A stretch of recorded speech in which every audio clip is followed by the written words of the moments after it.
네, 오늘의 말씀 함께 나누겠습니다. 따라합니다. 하나님이 택하사 거룩하고 사랑받는 자. 하나님이 택하사 거룩하고 사랑받는 자. 예, 2021년 한 해 마지막 주일 예배를 이렇게 드리게 됩니다. 참 많은 일들이 있었는데 또 여기까지 오게 되었습니다. 모든 것이 다 하나님의 은혜였고 하나님께서 우리를 참 많이 사랑하시고 돌보신다는 것을 다시 한 번 더 생각을 하게 되고 또 결국 하나님께서 모든 것을 이루실 것이다 라는 그런 확신이 서게 됩니다. 여러분의 모든 삶 속에서도 하나님의 함께 하심을 온전히 경험하시고 그 삶을 더욱더 담대함으로 자유함으로 그렇게 가져갈 수 있기를 바랍니다. 한 해의 마지막 속에서 우리는 또 어떤 말씀을 나눌까 이제 고민하는 가운데 저는 이 말씀을 통해서 그리스도인다움이라는 것을 다시 한 번 더 생각을 좀 해보고자 합니다. 그리스도인답지 못한 것은 무엇이고 그리스도인다움이란 무엇일까? 그래서 오늘 본문이 참 사도 바울께서 우리 신앙의 근본적인 문제를 참 잘 다루어 주고 있습니다. 그래서 이것을 우리가 귀하게 여기고 이 말씀을 묵상하고 또 이 말씀을 온전히 가지게 될 때에 멋있는 그리스도인이 될 수 있어요. 아름다운 그리스도인. 저는 이 부분이 좀 중요하다고 생각합니다. 좀 우리는 그냥 교회 다니니까 그리스도인 이렇게 이름 붙는 거 말고 세상 속에서도 좀 멋있는 사람, 아름다운 사람이 좀 되면 좋겠다. 좀 멋있는 그리스도인이다. 그런 모습을 좀 우리가 가지면 좋겠다고 싶어요. 또 우리가 세월이 흐르면 나이도 먹지 않습니까? 아름다운 노년의 삶, 멋있는 노년, 이런 모습을 좀 가지면 좋겠습니다. 더 속 좁아지고 더 못나고 더 고집스러운 그런 노년이 아니라 우리가 세월이 이렇게 쌓여가면 정말 아름답다. 정말 멋있다. 그런 그리스도인의 모습을 우리가 가질 수 있어야 되지 않겠느냐. 그런 생각을 합니다. 그런 부분을 좀 중요하게 생각을 해보셨습니까? 난 나이가 들어가면서 정말 멋있는 그리스도인, 정말 아름다운 그리스도인이 되고 싶다. 그런 생각을 안 하십니까? 하시겠죠. 그런 걸 생각하면 오늘의 삶을 우리는 더욱더 더 책임있게 살게 되고 더 바르게 살게 되는 것이 아닌가 그런 생각을 해요. 그래서 여러분들 정말로 외모를 잘 가꾸어서가 아니라 그 내면이 아름답고 그 삶이 아름다운 그런 아름다운 그리스도인, 멋있는 그리스도인이 되어야겠다. 이 마음을 다시 한 번 더 우리가 굳게 가질 수 있기를 원합니다. 그래서 오늘 말씀을 보게 되면 어떻게 시작하냐면요. 그러므로라는 이 접속 부사로 시작이 됩니다. 그것은 앞에 이야기와 이어진 이야기라는 거예요. 사도 바울이 앞에서 어떤 것을 다루느냐면 그리스도인이 벗어버려야 될 성품들을 다루어주고 있습니다. 골로새서 3장 8절 말씀을 보면 5가지를 얘기합니다. 우리가 옷을 벗듯이 벗어버려야 될 것이 뭐가 있냐면 분함, 노여움, 악의, 비방, 그리고 입에 부끄러운 말, 이런 부분은 우리가 더러운 옷을 벗듯이 벗어버리라 이 말입니다. 냄새나고 더러운데 억지로 나는 뭐 싫어, 그냥 난 이대로가 좋아, 이렇게 고집스럽게 하지 말고 벗으라 이 말이에요. 벗으라. 그건 당신에게 어울리지 않습니다 라고 사도 바울이 그리스도인에게 이렇게 벗을 것은 벗으라고 말을 합니다. 우리는 혹시 내 모습 속에 벗어버려야 될 모습을 굳이 고집스럽게 이렇게 껴입고 있는 그런 옷은 없습니까? 남들은 다 냄새 난다고, 남들은 다 불편하다고, 남들은 힘들다고 말하는데 끝까지 고집스러운 나의 나쁜 성품, 그리스도인으로서 버려야 될 그런 성품이 없는지 한번 말씀을 통해서 비춰보고 돌아봐야 되겠죠. 아는데 안 하는 경우가 대부분입니다. 몰라서가 아니라 알지만 바꾸기 싫어서. 우리가 그런 말 하죠. 사람은 안 바뀌어. 그런 말들을 우리가 심심찮게 합니다. 그런 것 같아요. 정말 안 바뀌는 것 같아요. 그러나 여러분 그 말이 얼마나 무서운 말인지 아세요? 성령을 거스르는 말이에요. 성령을 거스르는 말이에요. 성령은 변화와 창조의 영이십니다. 늘 우리를 새롭게 창조하시고 새롭게 이끌어 가시는데 성령을 부인하거나 성령을 거역하는 말이 된다. 우리가 바라는 대로 안 될 뿐이지 하나님은 우리를 바꿔 나가십니다. 우리가 믿음 안에서 정말로 새로운 모습으로 새 옷을 입기 위해서 노력을 하고 나아간다면 그 사람의 내면이 새롭게 바뀌는 거예요. 그리고 새 사람이 되는 겁니다. 하나님을 믿는다면 우리는 그 변화를 추구해야 됩니다. 시도해야 됩니다. 시작해야 됩니다. 그럼 우리가 가져야 될, 입어야 될 그런 성품은 무엇일까? 그런 옷은 무엇일까? 오늘 보면 12절에서 또 5가지로 이야기합니다. 보게 되면 긍휼과 자비와 겸손과 온유와 오래 참음을 옷처럼 얘기하죠. 옷 입고 이런 성품을 우리가 가져야 된다. 나에겐 이런 성품이 있습니까? 긍휼, 자비, 겸손, 온유, 오래 참음. 내가 그리스도인이라면 이런 성품이 내 안에 갖춰져 있는가 한번 살펴봐야 되는 거죠. 이런 부분들이 굉장히 중요하겠고 이런 것을 우리가 갖고자 노력을 한다면 아마 많은 변화가 일어날 것입니다. 우리가 생각했던 그런 것이 아니라 우리가 전혀 생각하지 못했던 놀라운 모습으로 변화될 것을 우리는 기대하고 이런 성품을 갖기 위해서 도전을 해야 됩니다. 근데 여러분, 우리가 이런 성품들을 갖는 것 참 중요한데요. 더 우선된 게 있고 더 근본적인 게 있어요. 그게 뭘까요? 그리스도인이 되는 거예요. 그리스도인. 이게 본질입니다. 그리스도인이 된다는 것은 그리스도인의 정체성을 갖는 것이고 그리스도인의 정신을 갖는 것입니다. 이것이 우선되어져야 그 위에 우리는 올바른 성품의 옷을 입을 수가 있는 것이거든요. 교회 다닌다고 다 그리스도인이라고 말할 수 있을까요, 여러분? 그렇지 않습니다.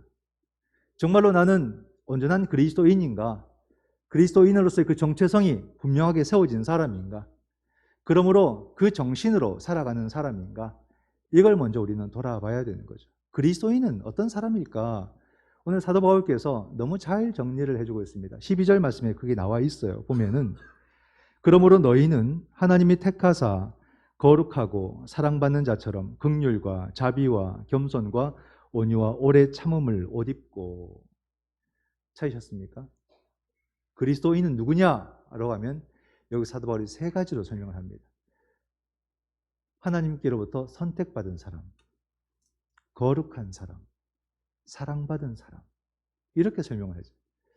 참 사도 바울은 시적인 그런 감성이 풍부하고 또 철학적인 깊이도 있고 참 신앙을 전체적으로 통전적으로 보는 사람이구나, 그걸 알게 됩니다.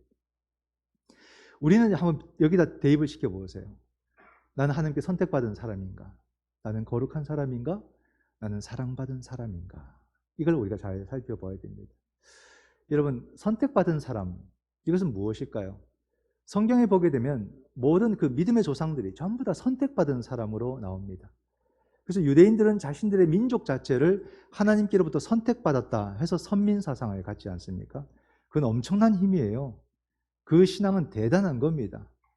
이 유대인들의 어떤 그런 삶의 모습이 바로 거기서 나오는 겁니다. 선민사상에서. 물론 그것이 뭐 민족주의로 좀 약간 그런 국수적인 그런 면으로 많이 나타나서 문제겠지만은 선민사상을 올바르게 이해를 했었다면 정말로 세상의 중심으로서 자기 역할들을 온전히 감당할 수가 있었을 겁니다. 보게 되면 아브라함도 보십시오. 선택받아요.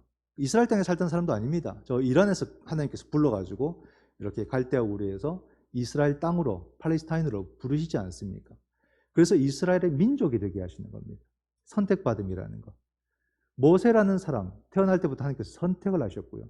미디안 관계로 도망가시니까 다시 불러서 선택해서 민족의 영도자로 하나님께서 삼으시는 모습을 우리는 보지요. 우리 장로님 기도도 해주셨는데 다윗을 중심으로 기도하셨습니다. 그 다윗이라는 사람도 보십시오. 그 꼬마가 늘 들에 나가서 양치던 아이입니다. 근데 하나님께서 그를 선택하시니까 이스라엘의 전무후무한 놀라운 왕이 되는 겁니다. 참 훌륭한 왕이었던 거죠. 솔로몬도 당연히 왕 되는 거 아니었습니다. 그 형제들이 서로 왕이 되려고 이렇게 시퍼런 그런 눈을 뜨고 서로 죽고 죽이는 그런 상황 속에서 하나님이 솔로몬을 선택하실 때에 결국 그가 왕이 되었습니다. 왕들 뿐이겠습니까? 이사야라는 선지자도, 예레미야라는 선지자도, 호세아라는 선지자도, 또 아모스라는 선지자도 전부 다 하나님으로부터 선택받아서 역사에 등장한 그런 인물들입니다. 하나님의 선택이라는 것이 이렇게 늘 이루어지고 멈추지 않고 나타나고 있습니다. 특별히 신약에 오게 되면은 우리는 또 대단한 사람을 만나게 되는데 그가 바로 바울이죠. 그 바울이 자기 글을 쓸 때마다 그 자신이 선택받았다는 것을 언급을 하고 있습니다. 로마서 1장 1절 말씀을 보게 되면 예수 그리스도의 종 바울은 사도로 부르심을 받아 하나님의 복음을 위해서 택정함을 입었다. 본인이 선택받았다는 것을 말합니다. 결국 무슨 말이냐면요. 여러분, 저와 우리 모두는 그리스도인들은 하나님께로부터 선택받았다는 것을 믿으시기 바랍니다. 선택받은 거예요. 참 얼마나 감사합니까? 우리가 무슨 경쟁에서 이겨서 선택받은 게 아닙니다. 하나님께서 우리를 사랑하셔서 하나님의 백성으로 예수 그리스도의 제자로 우리를 선택해 주셨다. 그럼 선택받았다는 것은 뭘까요, 여러분? 선택받았다는 것은 이제 우리가 하나님에 대해서 반응하는 사람들이다 이 말. 하나님에 의해서 행동하는 사람들이다 이 말입니다. 이게 중요한 거예요. 하나님 말씀에 반응하는 사람들. 이게 무슨 말인지 알아서 이 말씀이 선포될 때 막 반응하는 사람들이에요. 그죠? 이 말씀에 따라서 행동하고 싶은 사람들이에요. 그냥 선택받았다. 아, 그렇구나. 이게 아니라 이 말입니다. 선택받은 자에게는 그 선택받음에 걸맞는 모습이 나타나게 되어 있다 이 말이에요. 이것을 우리는 성경을 통해서 배워 나가고요. 그리고 예배를 통해서 그런 삶을 우리는 유지해 나가는 겁니다. 우리가 그리스도인됨의 그 정체성을 자꾸만 배워 나가야 되고 자꾸 경험하셔야 돼요. 이게 굉장히 중요한 겁니다. 선택받은 그리스도인으로서의 그런 생각, 이걸 할 줄 알아야 되고, 그런 그리스도인으로서 무언가를 그 생각으로 판단할 줄 알아야 되고, 그리고 그 판단한 것에 대해서 그리스도인으로서 행동할 줄 알아야 되는 겁니다. 이걸 자꾸 반복하게 되면 거기서 우리는 뭘 알게 되고 뭘 배우게 되냐면요. 삶이 새롭다는 것을 알게 돼요. 그리스도인 다음으로서 내 몸이 자꾸 움직여지게 될 때 삶이 복이라는 걸 알게 되고요. 그 삶이 이렇게 믿음의 눈으로 다 들여다 보여지게 되고 의미를 알게 되고 삶의 기쁨과 그 삶의 만족과 그 삶의 생명의 충만함을 경험하게 되는 겁니다. 이게 참 놀라워요. 신앙을 알면 알수록 삶이 보이는 거예요. 믿음의 세계를 알면 알수록 삶을 어떻게 살아야 될지를 알게 되는 거예요. 비밀은 거기 있는 겁니다. 밖에 나가서 남들보다 더 눈치 빠르게 더 많이 움직여서 삶을 잘 사는 게 아니더라 이 말입니다. 주의 말씀을 바르게 배워나가니까 사람이 보이는 거예요. 믿음의 세계를 바르게 알아나가니까 내 직업이 어떤 의미인지를 알겠는 거예요. 그럼으로써 우리의 삶을 바르게 더 잘 살 수가 있다 이 말입니다. 그래서 여러분 우리가 시대 정신도 아는 것도 중요하고 시대 정신을 따라가는 것도 좋겠지만은 그 시대 정신 속에 그리스도인의 가치를 녹여가라 이 말. 녹여가라. 그리스도인의 가치를 자꾸 접목하는 훈련들을 하라 이 말입니다. 그럴 때에 우리의 시대가 어떻게 흘러가는지도 보게 될 것이고 그 시대 가운데서 우리는 정말로 참 봉사하는 삶을 살 수 있을 것이다 라는 거죠. 저는 저와 여러분들을 오늘 우리 시대 가운데 하나님께서 선택하신 이유가 있다고 봅니다. 그걸 찾아가야 돼요. 그게 뭘까? 말씀을 준비하면서 생각해 보니까 놀라운 역사들이 보입니다. 일제강점기 때 이 나라를 지켜내고 결국 해방으로 이끌어갔던 힘이요 교회입니다. 교회가 어마어마했습니다. 3.1운동을 시작하게 된 계기도요 사실 천도교가 그 모든 것을 처음에 시작했다라고 하지만은 천도교가 곧바로 그 책무를 교회에다 넘깁니다. 기독교가 맡아주십시오. 기독교인보다도 훨씬 그 교인 수가 많았지만은 그것을 이끌어낼 또는 이끌어갈 힘이 없었다는 겁니다. 그래서 교회에다가 부탁을 했어요. 그래서 기독교가 그때부터 그 모든 것을 다 떠맡게 됩니다. 그런데 3.1운동이 시작된 그 계기도요 전부 다 기독교인들에 의해서 시작되었어요. 중국에서부터 준비가 되고 일본에서 선포가 되고 그리고 그것을 천도교가 받았는데 그것을 다시 교회로 넘겼습니다. 그래서 폭발적으로 그 3.1운동의 그 정신이 온 나라 안에 빠르게 전파된 것이 전부 다 교회가였습니다. 그러고는 교인들은 목숨 걸었어요. 이 교회 지도자들과 평신도들 얼마나 많이 감옥에 갇혔는지 모릅니다. 그러나 그 물결을 멈추게 할 수가 없었죠. 그렇게 보면 시기를 가만히 보게 되면요. 우리가 일제강점기로 들어가기 바로 20년 전에 개신교가 이 땅에 들어와요. 거의 20, 30년 전에. 그러니 무슨 교회가 막 이렇게 확장되거나 뿌리가 있었겠습니까? 근데 왜 하나님께서 바로 그 시기에 이 땅의 선교사들을 통해서 복음을 전하게 하셨을까? 왜 교회를 세우셨을까? 이 일제강점기를 견디게 하려고. 그 시간을 이겨내게 하려고. 교회를 세우신 거예요. 참 놀라운 일이었어요. 얼마 되지 않은 그 교인들이요. 목숨 걸고 지켜냅니다. 정말로 그래서 그때부터 한국교회는 민족교회가 되는 거예요. 민족과 함께한 운명을 같이 한 교회. 국수주의가 아니라 그죠?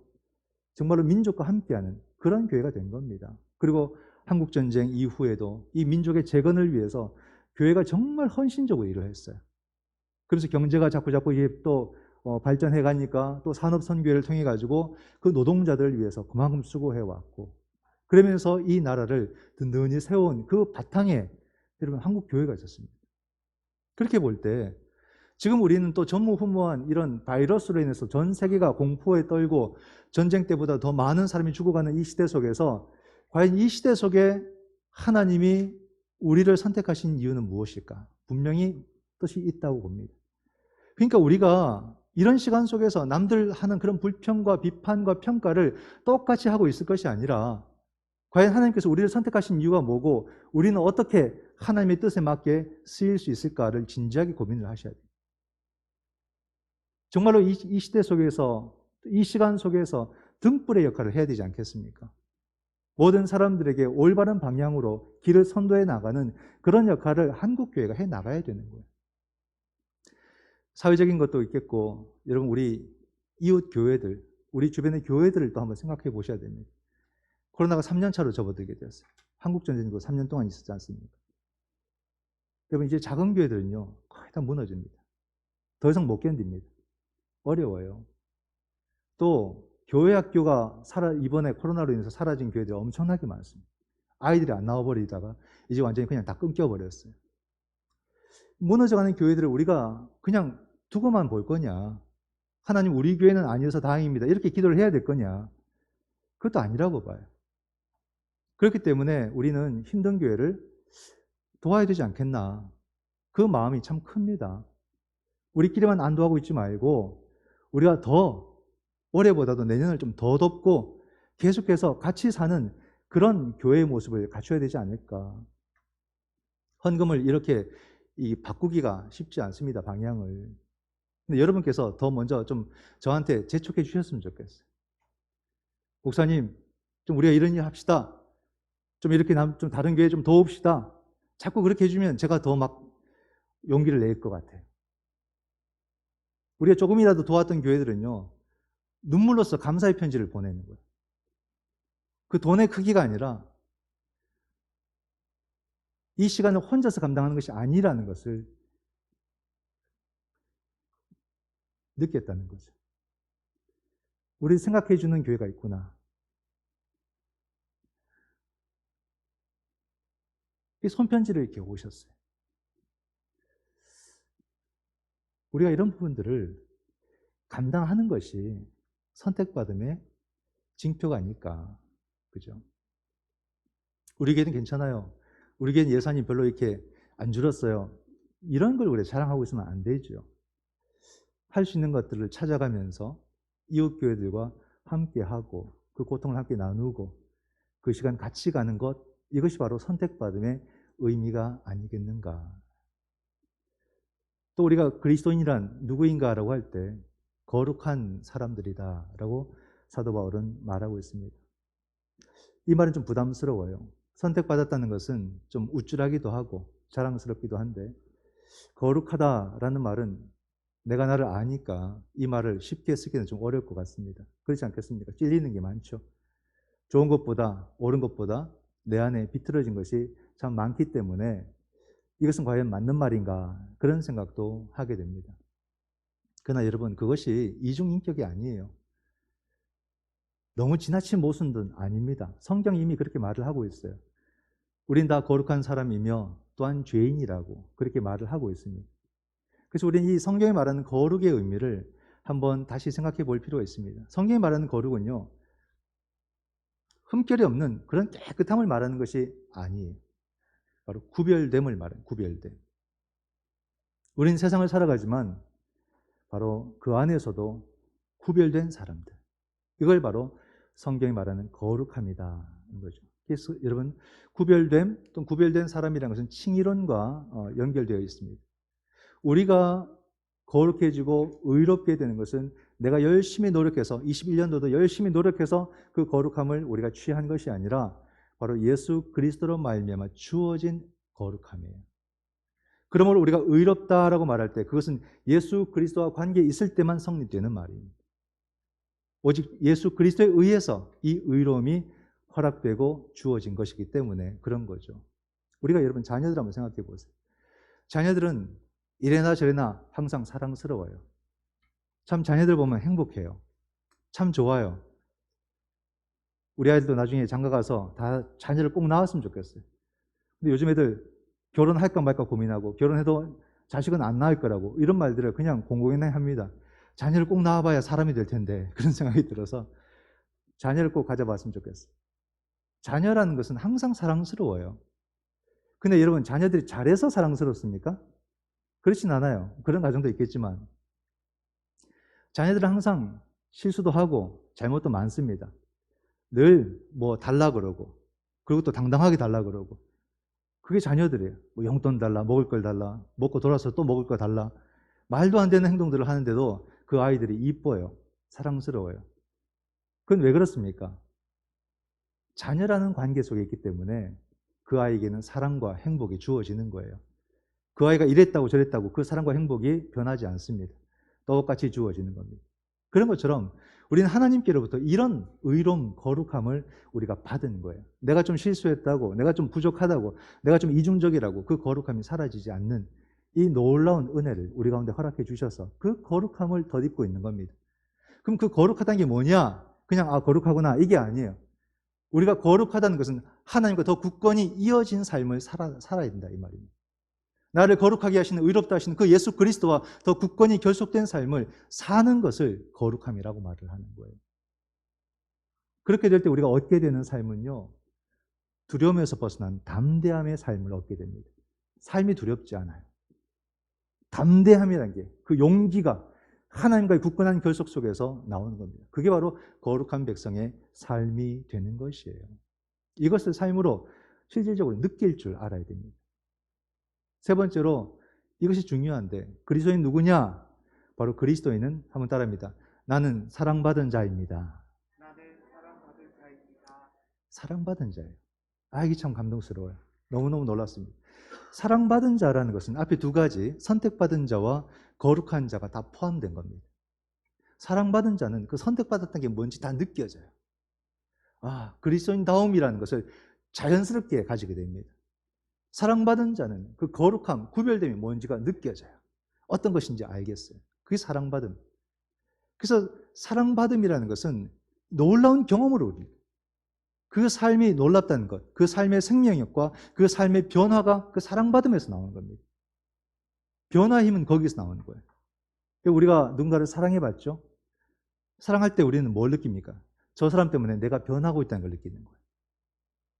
저 사람이 나를 사랑해주는 그 사랑 때문에 내가 변하고 있다는 것을 느끼는 겁니다.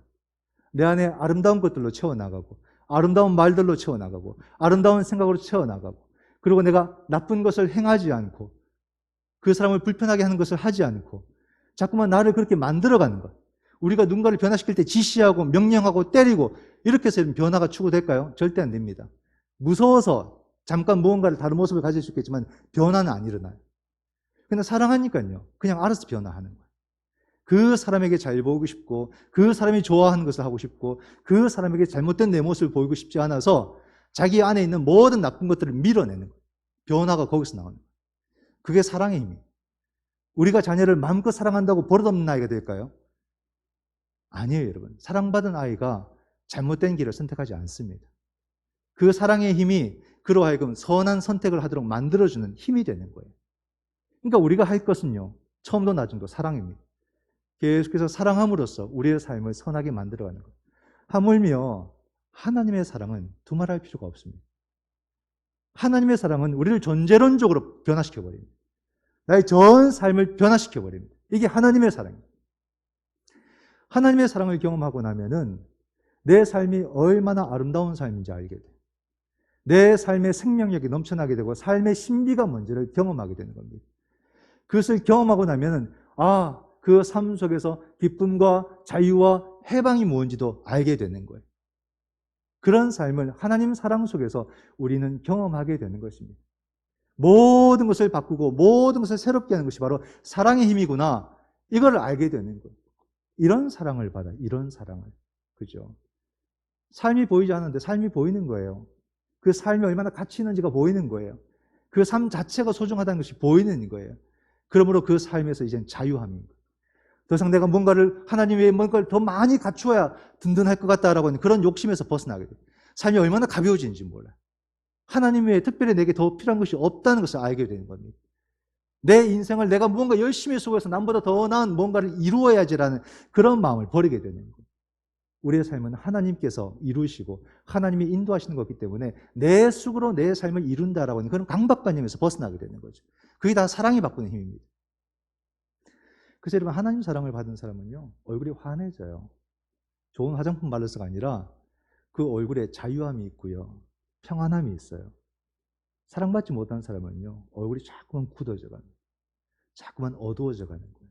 그래서 하나님의 사랑을 받은 사람들은 사랑의 사람이 되어야 됩니다. 이 사람은요, 모든 상황에서 다른 사람을 사랑할 줄 아는 사람이 되는 거예요. 우리의 상황은 수시로 바뀝니다. 좋은 상황도 있지만 사실 나쁜 상황이 더 많아요. 불안하거나 염려되거나 화가 나거나 그런 상황이 훨씬 더 많습니다. 그러나 모든 상황 속에서 이 사람은요, 사람이 두려움에 떨고 있을 때 그 옆에서도 사랑할 줄 알아요. 사람이 염려하고 있을 때 그 옆에서 그 사람을 사랑해 줄 줄 알아요. 사람이 화가 나 있는데 그 옆에서 그 사람을 사랑해 줄 줄 알아요. 이런 힘을 가진 사람이 되는 거죠. 사랑의 사람. 그게 진정한 그리스도인 아니겠습니까? 사랑하는 성도 여러분, 오늘 우리는 21년도 마지막 예배를 하나님께 드리고 있습니다. 올 한 해 여러분의 삶이 어땠습니까? 궁금합니다. 어떤 시간들을 여러분께서는 살아오셨을까? 참 힘드셨죠? 그 삶 시간 속에서 그래도 좋은 일이 많았던 분들도 계실 것이고, 또는 답답하고 힘든 일들이 훨씬 더 많았을 수도 있겠고요. 참 다양할 것입니다. 하지만 우리 모두에게 동일한 게 있어요. 그게 뭐냐면 저와 여러분, 우리 모두는 하나님께 선택받았다는 거. 우리는 거룩한 사람이라는 거. 그리고 우리는 사랑받은 사람이라는 거. 그 사실만으로도 여러분은 수고하셨습니다. 잘하셨습니다. 이미 존재론적으로 아름답기 때문에 여러분들이 어떤 시간을 지나왔더라도 그 시간은 아름다운 시간. 여러분의 모든 삶에 하나님께서 위로해 주시고 여러분의 모든 시간을 아름답게 만들어 주실 줄 믿습니다. 수고 많으셨고 여러분들을 예수 그리스도의 이름으로 축복합니다. 기도하겠습니다.